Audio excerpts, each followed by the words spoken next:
le zèle, il faut que le zèle soit standardisé et que le zèle soit conformé en fonction des critères. Je vais te donner un exemple qui me semble très très important, que j'ai vu, qui m'a fasciné. J'ai fait une enquête dans les abattoirs. Bon. Et j'ai pas pu la faire vraiment, mais bon, peu importe. À un moment donné, il y a un agent de maîtrise qui vient me voir, parce que moi j'étais toujours en dehors, au CE, je pouvais pas être dans l'entreprise, et il me dit, j'ai besoin de discuter avec un sociologue, je comprends pas ce qui nous arrive. Il y a eu énormément d'abattages, donc les hommes ont beaucoup abattu et les femmes qui travaillent les abats sont complètement débordées. Donc on a mis une équipe de nuit d'hommes qui sont en principe très qualifiés parce que c'est eux qui abattent et qui découpent, alors que les femmes qui s'occupent des abats sont OS3 à l'époque, donc pas qualifiées du tout.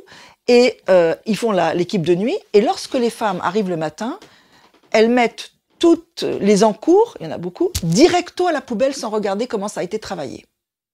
Et ça nous fait un gâchis quand même non négligeable, vu que ça fait déjà une semaine que ça dure. Et moi, je leur dis, vous arrêtez. Et elles disent, si vous nous empêchez si vous nous empêchez de le faire, on se met en grève. Alors, qu'est-ce que c'était? Eh bien, elles m'ont expliqué que finalement,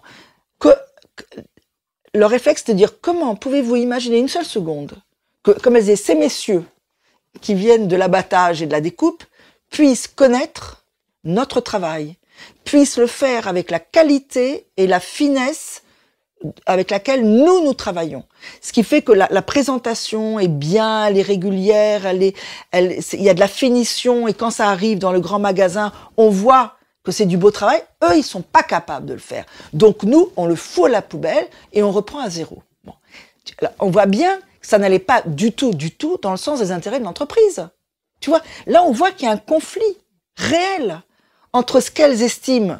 Ça renvoie tout à fait à la beauté du travail dont parle De Jour. Mais elles estiment qu'on n'a pas à les faire travailler dans des conditions, même si c'est rentable, etc. C'est pas leur problème. Elles, leur problème, c'est de faire du beau travail. Et de valoriser, justement, leur expérience, leur métier. Alors, elle dit comme si eux, il suffisait qu'ils arrivent, et vous pensez qu'ils ont peut-être des ouvriers très qualifiés, alors que nous, on est des OS, mais vous pensez une seule seconde qu'ils peuvent faire notre travail? Mais pas du tout. Et c'est ça qu'elle signifiait en mettant à la poubelle.